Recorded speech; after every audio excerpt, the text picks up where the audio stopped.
ថាគមបងប្អូនទាំងអស់គ្នាមកកាន់ការរៀនភាសាអង់គ្លេសជាមួយនឹងលោកគ្រូជាថ្មីម្ដងទៀតអញ្ចឹងថ្ងៃនេះគឺលោកគ្រូលើកមេរៀនមួយគឺមេរៀន50 clear សំខាន់សម្រាប់បងប្អូនដែលទើបតែចាប់ផ្ដើមរៀនភាសាអង់គ្លេសបាទដូច្នេះហើយសម្រាប់បងប្អូនដែលទើបតែចាប់ផ្ដើមរៀនភាសាអង់គ្លេសលោកគ្រូណែនាំឲ្យរៀន clear ទាំង50នេះអាចថាជាជំនួយសម្រាប់ការដែលយើងចាប់ផ្ដើមហាត់និយាយដំបូងអូខេតោះអញ្ចឹងយើងមកចាប់ផ្ដើមមើលមេរៀនយើងតែម្ដងបាទសំណួរទី1គឺជាការសួរសុខទុក្ខដែលយើងសួរថា how is it going បាទធម្មតាយើងលើថា how are you right អញ្ចឹង how are you ក៏យើងប្រើបានហើយមាន clear មួយនេះយើងប្រើថា how is it going អញ្ចឹងនេះសំឡេង s នេះគឺយើងអាចអានភ្ជាប់ជាមួយនឹង it តែម្ដង how is it how is it going អូខេតែអ្នកសុខសប្បាយទេអញ្ចឹងមានថាក្រៅពីសួរថា how are you យើងអាចប្រើ clear មួយនេះបានដែរ how is it going ណាតើអ្នកសុខសប្បាយទេអូខេហើយរបៀបអាន s ហ្នឹងយើងអាច connect ណា link មកជាមួយនឹង it តែម្ដង how's it going អូខេសំណួរបន្ទាប់ជួយសួរថា what's up បាទ what's up គឺជា clear សាមញ្ញមួយដែលបរទេសឧស្សាហ៍ប្រើដែរហើយសំណួរហ្នឹងគឺយើងប្រើជាលក្ខណៈមិត្តភក្តិទេយើងអាចប្រើជាផ្លូវការនៅកន្លែងធ្វើការក្រុមហ៊ុនអីបានទេបាទអញ្ចឹងយើងប្រើសម្រាប់មិត្តភក្តិទូទៅអូខេ what's up អាចមានន័យបានច្រើនអាចមានន័យថាតើអ្នកសុខសប្បាយទេតើអ្នកកំពុងធ្វើអីណាអញ្ចឹងនៅពេលដែលគេសួរ WhatsApp យើងអាចថា I'm good ឬក៏យើងកំពុងតែធ្វើអីមួយចឹងទៅហ្នឹងពាក្យ WhatsApp ហើយបានន័យច្រើនលើសពីនឹងថែមទៀតអូខេclear បន្ទាប់យើងនិយាយថា long time no see អូខេ long time no see ណា clear សាមញ្ញ long time no see ដូចជា hello friend long time no see ណាខានជួបគ្នាយូរហើយណាយើងប្រើ long time no see it's a simple phrase ណាជា clear ដែលសាមញ្ញមួយអូខេclear ទី4បាទ clear ទី4នេះគឺជា clear សាមញ្ញបំផុតសិស្សណាក៏អាចចេះអានចេះប្រើបានដែរក៏ប៉ុន្តែរឿងមួយដែលលោកគ្រូឃើញសិស្ស 99% ដែលអាន clear នឹងអត់ត្រូវទេគឺគេអានខុសត្រង់ពាក្យ nice គេសិស្សភាគច្រើនលោកគ្រូឮអានអត់មានខ្យល់ទេយើងអានថា nice to meet you ពេលដែលយើងអានថា nice to meet you អញ្ចឹងណានេះពាក្យ nice នេះវាមានខ្យល់នៅកន្លែងចុងក្រោយហ្នឹងណាអក្សរ ce ហ្នឹងគឺមានខ្យល់បើស្អីយើងអានពាក្យហ្នឹង nice អូខេអញ្ចឹងកន្លែងនេះគឺជាកំហុសមួយដែលសិស្សណា 99% អត់បានចាប់អារម្មណ៍ហើយអានអត់ត្រូវយើងអានថា nice to meet you គេអត់មានខ្យល់ទេប៉ុន្តែបើយើងអានឲ្យត្រឹមត្រូវ nice to meet you អូខេអញ្ចឹងណាបងប្អូនអាចចាប់ដើមរៀនអានកន្លែងហ្នឹង nice to meet you អូខេអានអញ្ចឹងមកបានពីរោះស្ដាប់ណាពីរោះតែម្ដងអូខេយើងបកប្រែថារីករាយដែលបានជួបអ្នក nice to meet you អូខេយើងទៅមើល clear បន្ទាប់ទៀត how have you been បាទ how have you been គឺជា clear សួរសុខទុក្ខដែរក៏ប៉ុន្តែសួរសុខទុក្ខករណីយើងខានជួបគ្នាយូរហើយឧទាហរណ៍យើងបែកគ្នាមួយអាទិត្យណាពីរអាទិត្យអីចឹងទៅយើងទើបជួបគ្នាវិញយើងសួរថា how have you been ណាមិនដែរអ្នកសុខសប្បាយទេយើងខានជួបគ្នាមួយរយៈហ្នឹងមិនដែរបាទហ្នឹងយើងអាចបើសិនជាយើងខានជួបគ្នារយៈពេលយូរក៏បានដែរណាមួយខែពីរខែហ្នឹងក៏អាចសួរបានដែរឲ្យតែខានជួបគ្នាយូរយើងប្រើពាក្យហ្នឹងបានដែរដូច្នេះហើយមានន័យថា how are you មិនមែនជាជំរើសតែមួយទេយើងមានជំរើសច្រើនលើសពី how are you ទៀតអូខេអញ្ចឹងនេះជាអីដែលបងប្អូនគួរតែដឹងថាពេលដែលយើងសួរសុខទុក្ខគ្នាមានជំរើសច្រើនអូខេមានជំរើសច្រើនអូខេ clear បន្ទាប់បាទយើងអានថា it's been a while នេះកន្លែង s ហ្នឹងត្រូវមានខ្យល់ទៀតហើយ it's been a while បាទនេះមានន័យថាខានជួបគ្នាយូរហើយ it's been a while ហ្នឹងអញ្ចឹងវាដូចទៅនឹង long time no see it's been a while ណាខានជួបគ្នាយូរហើយ Okay next question what have you been up to បាទនេះក៏ជា clear សួរសុខទុក្ខដែរតែវាស្រដៀងទៅនឹង what have you been doing បាទ what have you been up to មានន័យថាតើអ្នកបានធ្វើអីដែរមករយៈនេះមានន័យថាយើងខានជួបគ្នាយូរបាទខានជួបគ្នាមករយៈហើយយើងមិនមែនគ្រាន់តែសួរសុខទុក្ខធម្មតាថាមិនដែរមករយៈហ្នឹងណាបាត់ទៅណាហ្នឹងបានធ្វើអីគេខ្លះគេមានន័យបែបហ្នឹងតើអ្នកបានធ្វើអីខ្លះមករយៈនេះ what have you been up to okay what have you been up to okay is a good question to ask too okay question 8 not question just a simple phrase hope you're doing well okay នេះកន្លែងនេះ you are នៅពេលដែលយើងទៅសេបង្រួមឬក៏យើងប្រើជាភាសានិយាយអូខេមុននឹងបន្តលោកគ្រូចង់បញ្ជាក់បន្តិចclear ផ្សេងៗដែលលោកគ្រូលើកមកបញ្ចូលហ្នឹងគឺជា clear ដែលយើងប្រើនៅក្នុងភាសានិយាយអញ្ចឹងនៅក្នុងភាសានិយាយគឺតើទៅនឹងការនិយាយយើងបង្រួមព្យាយាមបង្រួមពាក្យហ្នឹងឲ្យកាន់តែខ្លីអញ្ចឹងនៅត្រង់កន្លែងពាក្យ you are ដែលយើងបង្រួមហ្នឹងគឺយើងអានថា your ដូចនឹងពាក្យ your ប្រែថារបស់អ្នកគឺអានដូចគ្នា hope you are doing well សង្ឃឹមថាអ្នកសុខសប្បាយ hope you are doing well okay hope you are doing well okay question 9 how's your day going បាទនេះជារបៀបសួរសុខទុក្ខមួយទៀត how's your day going ហើយ complex នៅត្រង់ s គឺថាមានខ្យល់ how's your day going គេតើអ្នកសុខសប្បាយទេថ្ងៃនេះ how's your day going okay next question បាទ good to see you បាទពាក្យនេះល្អហើយតែទៅនឹងរបៀបអានលោកគ្រូណែនាំឲ្យយើងឧស្សាហ៍អានពេលដែលយើងអានច្រើនអានញឹកញាប់ទៅធ្វើឲ្យយើងរត់មាត់ពេលយើងរត់មាត់គឺយើងអានបានរូបើយើងប្រើពាក្យថា smooth យើងអានបាន smooth ល្អរលូនល្អ good to see you បាទយើងអានបានលឿនអញ្ចឹងហើយសំឡេងដល់ smooth បានល្អទៀតហើយអញ្ចឹងលោកគ្រូណែនាំឲ្យយើងឧស្សាហ៍អាន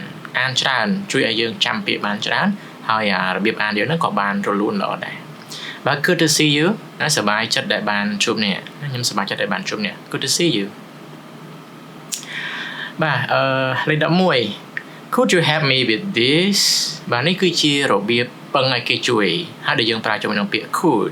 could you help me with this ណាតើអ្នកអាចជួយខ្ញុំណាជាមួយនឹងកិច្ចការងារនេះបានដែរឬទេ could you help me with this okay next question would you mind giving me a hand okay បាទពាក្យ mind ប្រែថាប្រកាន់តើអ្នកប្រកាន់ទេ would you mind តើអ្នកប្រកាន់ទេ give me a hand បាទនេះគឺជា clear មួយពិសេស hand ហ្នឹងដៃណា give me a hand មិនមែនបកប្រែថាឲ្យដៃទេ give me a hand ប្រែថាជួយខ្ញុំស្មើនឹង help me okay help me would you mind giving me a hand តើអ្នកប្រកាន់ទេបើអ្នកជួយខ្ញុំបន្តិចណាបាទ give me a hand អញ្ចឹងលោកគ្រូណែនាំឲ្យគួរតែកត់ទុកណា clear នេះសំខាន់គេល្អ give me a hand ជួយខ្ញុំអូខេជួយខ្ញុំ would you mind តើអ្នកប្រកាន់ទេបាទសំណួរ13 can you do me a favor បាទពាក្យថា do me a favor មានន័យថាជួយខ្ញុំអញ្ចឹង do me a favor ហ្នឹងដូចទៅនឹង help me do me a favor can you do me a favor តើអ្នកអាចជួយខ្ញុំបានទេបាទ clear នេះល្អចឹងក្រៅពី can you help me គឺមាន clear បាន1 2ទៀតដែលអាចប្រើមានន័យដូចគ្នាណាដូចគ្នាប៉ុន្តែបើយើងអត់សូវចាំទេយើងប្រើពាក្យ can you help me ប៉ុណ្ណឹងក៏បានដែរណាក៏បានដែរអូខេ14 could you repeat that please បាទនេះគឺជាការសួរណាឲ្យគេ repeat ចឹង repeat គឺនិយាយឡើងវិញណានេះឡើងវិញចឹងយើងប្រើពាក្យ could ព្រោះ could ហ្នឹងបង្ហាញអំពីឲ្យថាពាក្យសម្ដីដែលរំទុំពាក្យដែលសុភាពណាពាក្យ polite word ណាចឹង could ល្អជាង can ពេលដែលយើងចង់ពឹងគេ could you repeat that please ណាសូមអ្នកនិយាយពាក្យនោះអ្នកតែនឹងនិយាយពាក្យហ្នឹងក៏ clear នឹងម្ដងទៀតបានទេ15 I didn't catch that okay បើ I didn't catch that គេថាខ្ញុំណាចាប់អត់បានទេខ្ញុំស្ដាប់នឹងអត់យល់ទេ I didn't catch that can you say it again បើកន្លែង can ហ្នឹងមានជំរើសបើយើងនិយាយមើលពាក្យយើងប្រើ can ប៉ុន្តែបើយើងនិយាយមើលគេជាគ្រូជាអាចថាគេចាស់ទុំជាងយើងប្រើ could ហ្នឹងល្អជាងអូខេអញ្ចឹងលោកគ្រូដាក់ឲ្យមកទាំងពីរ can ក៏មាន could ក៏មាន could គឺសុភាពជាងរំទុំជាងយើងប្រើជាមួយនឹងមនុស្សចាស់ទុំជាងយើងឬក៏មានឋានៈខ្ពស់ជាងយើង can យើងប្រើសាមញ្ញធម្មតាមនុស្សអាយុបតនាគ្នាឬក៏ប្អូនជាងយើងអាចប្រើ can បានអូខេ I didn't catch that ណាខ្ញុំស្ដាប់អត់បានទេណាស្ដាប់អត់យល់អត់បានទេ Can you say it again តើអ្នកអាចនិយាយវាណាម្ដងទៀតបានទេនេះជាសំណួរល្អ clear ល្អពេលដែលយើងស្ដាប់គេអត់បានអូខេ16 I'd appreciate your help បាទ I appreciate your help clear នេះគឺយើងប្រើណាលោកគ្រូដែលបង្កចូលឲ្យគឺទុកជាមុនមានន័យថាគឺជា clear មួយដែលយើងនិយាយអរគុណគេទុកជាមុនណាអរគុណគេទុកជាមុននេះពី appreciate ប្រែថាសរសើរឬក៏ពេញចិត្តឬក៏ប្រែថាអរគុណណាអរគុណ I'd appreciate your help ណាខ្ញុំអរគុណសម្រាប់ការជួយរបស់អ្នកហើយ clear ហ្នឹងគឺយើងប្រើអរគុណទុកជាមុនហើយកន្លែង D នេះណា D ហ្នឹងតែបិទពាក្យ would I would appreciate that ប៉ុន្តែភាសានិយាយយើងប្រើទម្រង់កាត់យើងចង់និយាយពេញក៏បានដែរ I would appreciate that អូខេអញ្ចឹង would ហ្នឹងឯងដែលបង្ហាញថារឿងហ្នឹងជារឿងទុកជាមុនណារឿងយើងអរគុណគេទុកជាមុនហើយបើយើងអានកាត់ I'd សំឡេង D I'd appreciate your help I'd ឬក៏ I would គេយើងអានមួយយ៉ាងយើងក្រាស់ស្រួលអាន would ក៏បានដែរណាបើយើងពិបាកអានសម្រាប់ទម្រង់កាត់បាទសំណួរទី17 Excuse me do you know where the nearest bank is បាទចឹង excuse me គឺជាពាក្យគួរសមដែលយើងសួរវាថាអត់ទោសឬក៏សុំទោសយើងសុំសួរអីមួយបានអត់ចឹងបើ excuse me do you know តើអ្នកដឹងទេថាធនាគារ nearest bank ពាក្យ near ចិត្ត nearest ចិត្តបំផុតតើធនាគារចិត្តបំផុត where នៅឯណា you see do you know តើអ្នកដឹងទេថាធនាគារដែលនៅចិត្តបំផុតហ្នឹងនៅកន្លែងណា do you know where the nearest bank is តើអ្នកដឹងទេថាធនាគារដែលនៅចិត្តបំផុតហ្នឹងនៅកន្លែងណា It's a good question when you want to ask for the bank Okay សំណួរទី18 Can you speak a little slower please បាទនេះជាសំណួរដែលយើងសួរថាសូមអ្នកនិយាយយឺតជាងនឹងតិចបានអត់បាទ Can you speak ហើយយើងប្រើ can ក៏បានប្រើ could ក៏បានបើយើងចង់ឲ្យកាន់តែសុភាពកាន់តែរំទុំយើងប្រើ could Can you speak a little slower please បាទពាក្យ slower បាទ slow យឺត slower យឺតជាងណាយឺតជាងនេះតើអ្នកនិយាយយឺតជាងនឹងបន្តិចបានទេណាយើងប្រើពាក្យ please បង្ហាញពីភាពគួរសមដែរបាទនេះសំណួរល្អពេលដែលយើងស្ដាប់គេអត់បាននេះលោកគ្រូណែនាំណាពេលដែលយើងនិយាយជាមួយជនជាតិបរទេសបើគេនិយាយលឿនពេកយើងស្ដាប់មិនបានណាកុំខ្លាចនៅក្នុងការដែរសួរគេកុំខ្លាចក្នុងការដែរសំណូមពរឲ្យគេនឹងនិយាយយឺតជាងនឹងបន្តិចអូខេព្រោះអីអាហ្នឹងយើងត្រូវការស្ដាប់គេបានបើយើងអត់ហ៊ានសុំអត់ហ៊ានស្នើសុំគេឲ្យគេនិយាយយឺតទេយើងស្ដាប់គេអត់បានអញ្ចឹងយើងពិបាកណាធ្វើការតំណែងជាមួយគេអញ្ចឹងកុំខ្លាចក្នុងការដែរណាសួរគេប្រាប់គេសំណូមពរឲ្យគេបន្ថយល្បឿនក្នុងការនិយាយរបស់គេបន្តិចអូខេសំណួរទី19 I need some assistance with this បាទ assistance ប្រែថាជំនួយការជួយហ្នឹង assistance ណា need ត្រូវការខ្ញុំត្រូវការជំនួយជាមួយនឹងរឿងមួយនេះ with this ហ្នឹងអាចស្មើនឹងរឿងមួយនេះកិច្ចការមួយនេះខ្ញុំត្រូវការជំនួយជាមួយនឹងរឿងមួយនេះឬក៏កិច្ចការងារមួយនេះណា with this like this អូខេ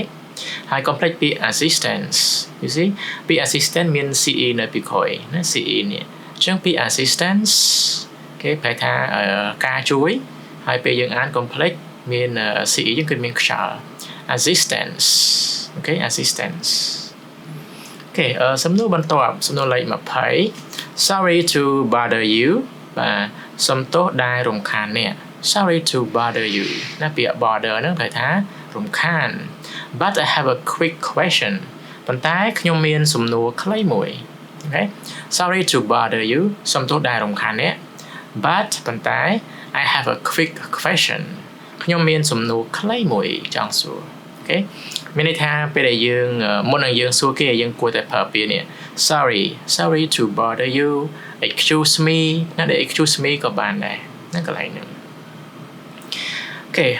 this one thank you so much អូខេតាមបែបនេះសាមញ្ញទេ teacher គាត់ថាសិស្សណាក៏ចេះពាក្យហ្នឹងដែរប៉ុន្តែ teacher ចង់ផ្ដោតសំខាន់ទៅលើសំឡេងពាក្យមួយបាន teacher ដាក់មកនោះនេះពាក្យ much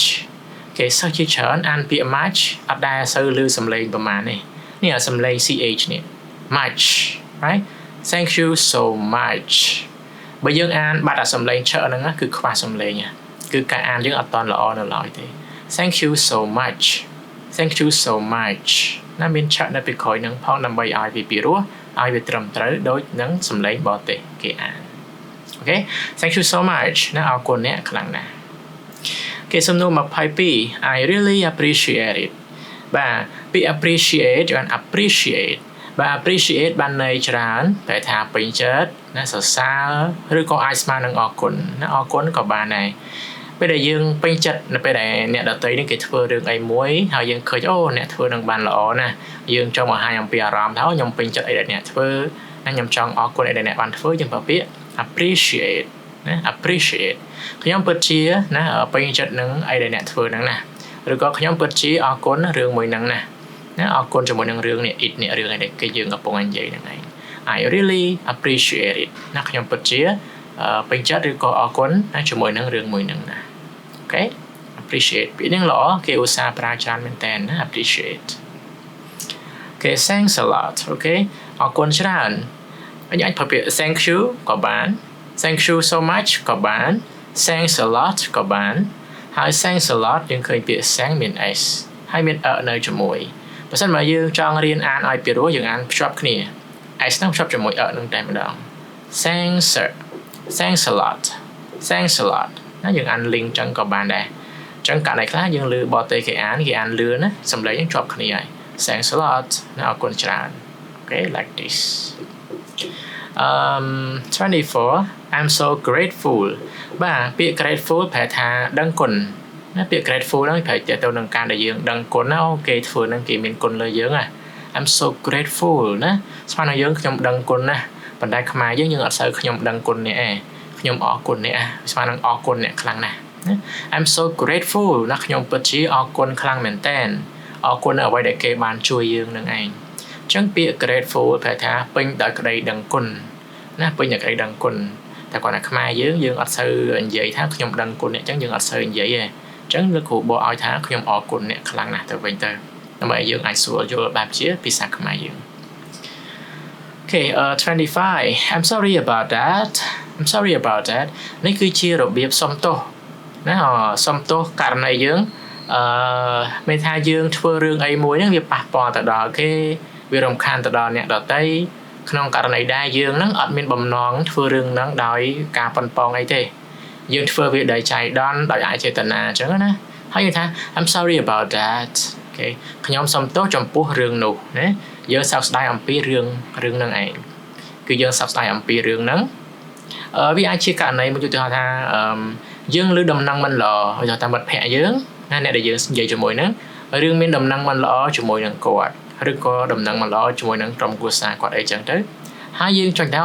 ខ្ញុំសោកស្ដាយដែលឮរឿងនឹងឯងអំពីគ្រួសារនេះអញ្ចឹងពាក្យ sorry យើងអាចមានពីរករណីណាទីមួយប្រហែលថាយើងសុំទោសករណីយើងធ្វើរឿងអីមួយប៉ះពាល់ទៅដល់គេដោយអចេតនាយើងចង់សុំទោសគេករណីទី2 sorry ហ្នឹងគឺប្រែថាសោកស្ដាយខ្ញុំសោកស្ដាយអំពីរឿងនោះណារឿងដែលមានបញ្ហារបស់អ្នកខ្ញុំសោកស្ដាយដល់ឮអញ្ចឹងអាចបានពីរករណីយើងប្រើបានណាករណីមួយណាគឺយើងប្រើទៅបកប្រែទៅតាមហ្នឹងសុំទោសក៏បានសោកស្ដាយក៏បានណាសោកស្ដាយក៏បានអញ្ចឹងអាចកត់ទុកណាព្រោះអីភាសាអង់គ្លេសពាក្យខ្លះមិនមែនមានន័យតែមួយទេពាក្យខ្លះពាក្យមួយហ្នឹងអាចបានន័យ2 3 4ណាក៏បានដែរពេលដែលយើងប្រើក្នុងករណីផ្សេងគ្នាអញ្ចឹងករណីពាក្យ sorry នេះគឺបានពីររបៀបពីអត្ថន័យន័យទី1ប្រែថាសុំទោសន័យទី2ប្រែថាសោកស្ដាយណាសោកស្ដាយអញ្ចឹងគួរតែកត់ទុកល្អអូខេ26 I didn't mean to បាទពាក្យ mean នេះ mean នឹងមានន័យប៉ុន្តែពេលដែលយើងប្រើ I didn't mean to មានន័យថាខ្ញុំអត់មានន័យថាធ្វើអញ្ចឹងទេអញ្ចឹងណាខ្ញុំអត់មានន័យថាខ្ញុំចង់ធ្វើអញ្ចឹងទេមានន័យថាបង្ហាញអំពីយើងអត់មានបំណងធ្វើរឿងហ្នឹងចំពោះគេខ្ញុំអត់មានបំណងប៉ុនប៉ងក្នុងការដែលធ្វើរឿងហ្នឹងទេអញ្ចឹងណាអញ្ចឹងរឿងហ្នឹងគឺវាកើតឡើងដោយចៃដន្យដែរដាក់អចេតនាទេហើយយល់ខ្ញុំអត់មានបំណងឬក៏ការប៉ុនប៉ងធ្វើរឿងហ្នឹងទេណាមានបំណងធ្វើអញ្ចឹងទេអញ្ចឹងនិយាយថា I didn't mean to ខ្ញុំអត់មានបំណងចង់ធ្វើរឿងហ្នឹងទេវាកើតឡើងដោយចៃដន្យដោយអចេតនាណានេះជាឃ្លាមួយល្អពេលខ្លះយើងបានធ្វើអីមួយឬក៏ចៃដន្យនេះវាប៉ះពាល់ទៅដល់គេដែលយើងអត់ដឹងខ្លួនហើយខំមកគេអន់ចិត្តគេខឹងយើងអីចឹងទៅហើយយើងចង់ថាខ្ញុំអត់មានបំណងចង់ធ្វើអញ្ចឹងចំពោះអ្នកឯងទេ I didn't mean to គេ I didn't mean to ជាឃ្លាមួយល្អយើងគួរកត់ត្រាឲ្យរៀនប្រើអូខេសំណួរ27ឃ្លា27 Sorry for the inconvenience បាទនេះជាឃ្លាសុំទោសមួយដែរណាសុំទោសសម្រាប់ធ្វើឲ្យមានការលំបាកពាក្យ inconvenient បើសិនជាពាក្យ convenient ប្រែថាងាយស្រួល convenient ងាយស្រួល convenience នេះស៊ីមាន CE មានខ្យល់ផង convenience ងាយស្រួលយើងដាក់ in មក inconvenience មិនងាយស្រួលស្មើនឹងការលំបាកចឹងមានន័យថាឃ្លាហ្នឹងគឺយើងសុំទោសគេដែលយើងនឹងបានធ្វើឲ្យគេមានការលំបាកធ្វើឲ្យគេនឹងមានការអីមួយដែលមិនសូវស្រួលមានការលំបាក ណាសុំទោសដែលធ្វើឲ្យមានការលំបាកណា sorry for the inconvenience ចឹងមានន័យថាពេលដែលយើងចង់សុំទោសគេអីមួយមិនមែនមានតែពាក្យ sorry មួយម៉ាត់ទេគឺយើងអាចថែមពាក្យផ្សេងនៅពីក្រោយពាក្យ sorry ហ្នឹងបន្ថែមទៀតដើម្បីអត្ថន័យហ្នឹងវាកាន់តែល្អថែមលើសពីគ្រាន់តែមានពាក្យ sorry មួយម៉ាត់ Okay, sorry to bother you sorry for the inconvenience sorry to disturb you ណាចឹងមាន sorry ច្រើនណាស់នៅពីក្រោយហ្នឹងយើងអាចដាក់ពាក្យផ្សេងបានច្រើនទៀតណាទៅតាមករណីយើងចង់ប្រើ Okay 28 my apologies បាទនេះគឺជា clear ល្អគឺជា clear សុំទោសគេបែបលក្ខណៈស្តង់ដារលក្ខណៈផ្លូវការចឹង clear នេះយើងអាចប្រើបានពេលដែលយើងខ្ញុំសុំទោសមែនតែនសុំទោសដោយផ្លូវការហ្មងយើងអាចនិយាយវានៅកន្លែងធ្វើការនិយាយលក្ខណៈផ្លូវការជាមួយនឹងអ្នកធ្វើការងារអីចឹងទៅគឺយើងប្រើពាក្យហ្នឹង my apologies និយាយធម្មតាក៏យើងប្រើបានដែរមានន័យថាពី apologies កន្លែងហ្នឹងគឺយើងចង់សុំទោសគេដោយមែនតើណាសុំទោសបែបផ្លូវការតែម្ដងអាចថាវាលើសពីគ្រាន់តែ sorry ធម្មតា I'm sorry អានោះយ៉ាងសាមញ្ញណាពីណាក៏ប្រើដែរ My apology ខ្ញុំសុំទោសមែនតើអត្ថន័យវាយ៉ាងស៊ីជម្រៅជាង sorry ធម្មតាបន្តិចអញ្ចឹងបើយើងចង់សុំទោសគេឲ្យវាមមមួនឲ្យវាខ្លាំងខ្លាអាចប្រើពាក្យហ្នឹងល្អដែរណាអាចថាវាជាការសុំទោសបែបផ្លូវការមួយលើសជាង sorry ថែមទៀត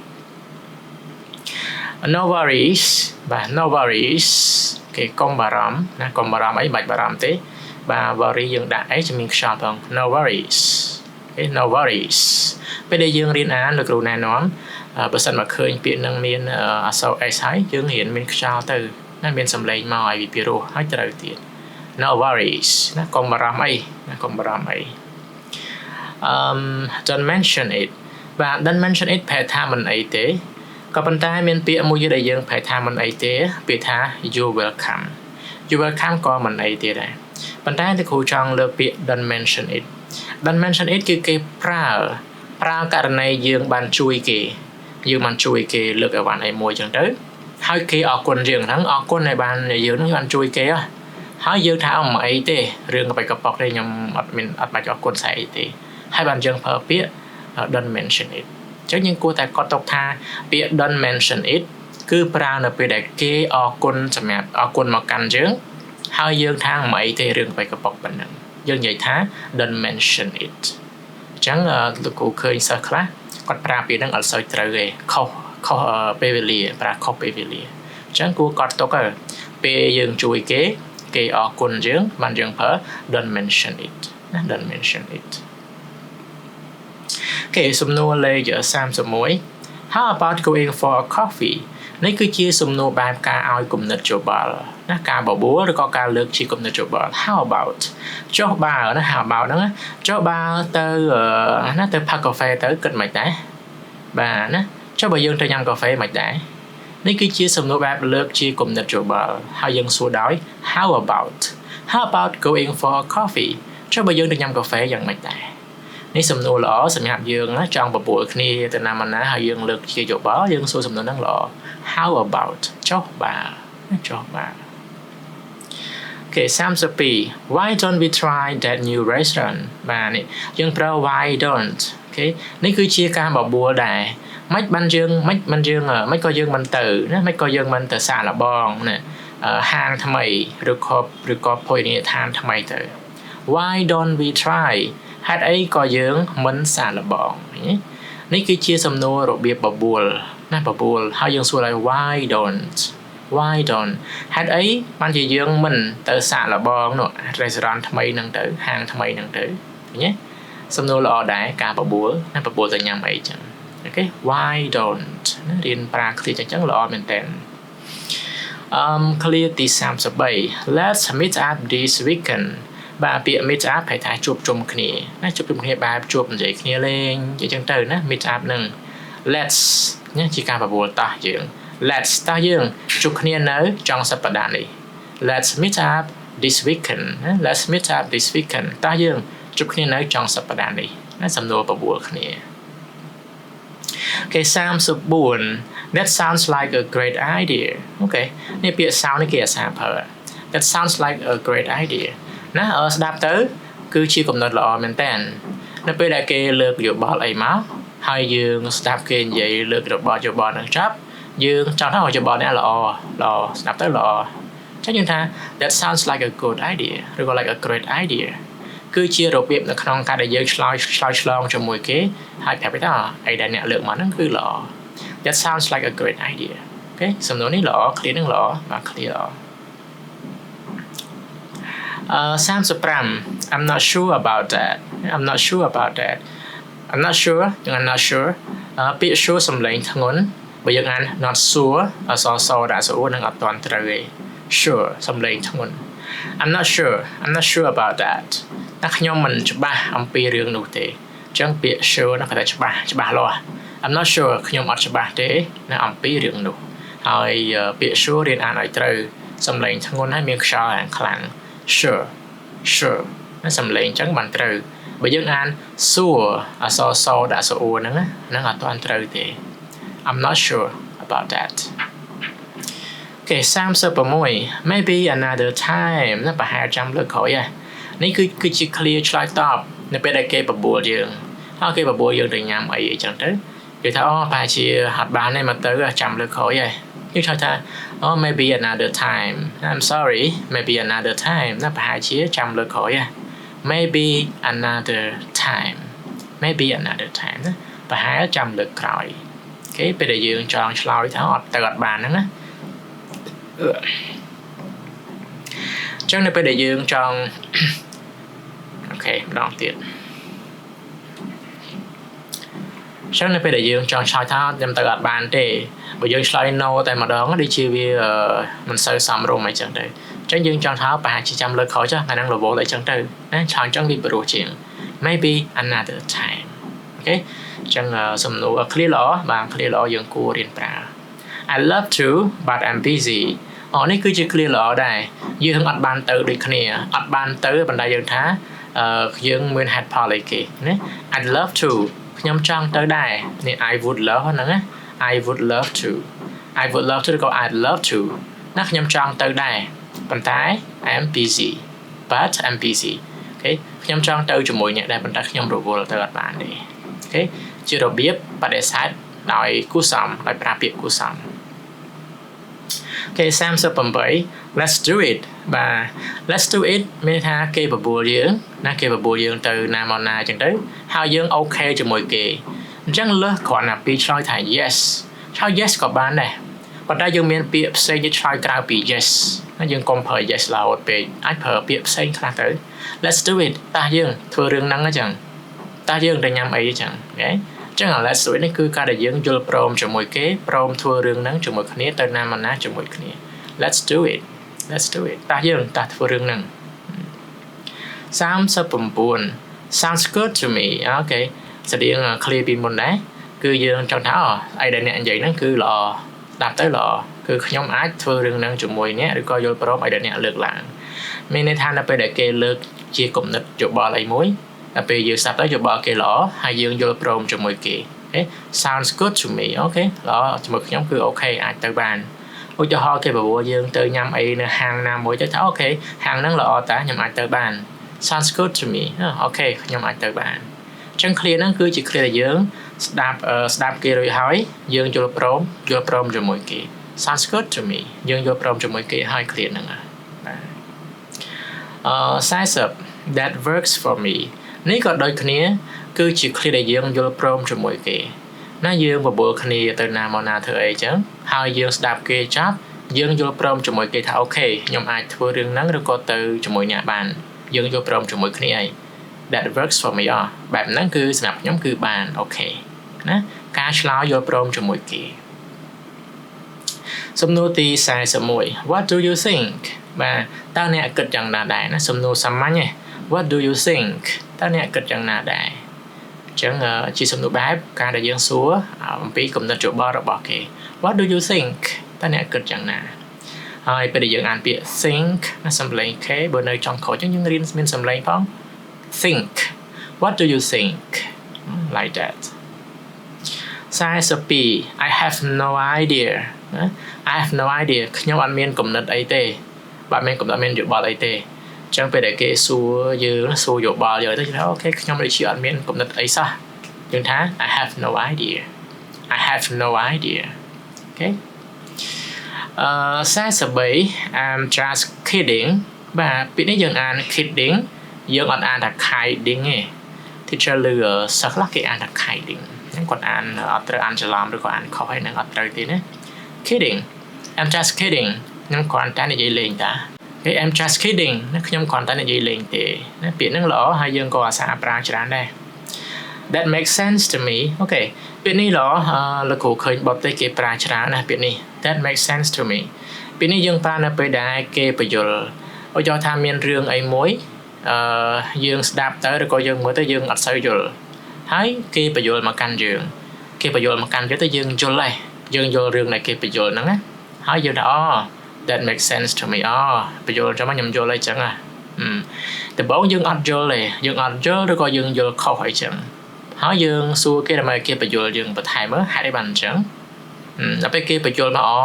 រឿងហ្នឹងអញ្ចឹងតាអញ្ចឹងសោះហើយ that makes sense to me ណាបែបហ្នឹងបញ្យល់ចាំខ្ញុំយល់ហើយអញ្ចឹងគឺហ្នឹងគឺល្អមែនតើបទទេអាសាប្រើច្រើន that makes sense to me 45 it doesn't matter ណាវាមិនអីទេឬក៏វាមិនសំខាន់ទេ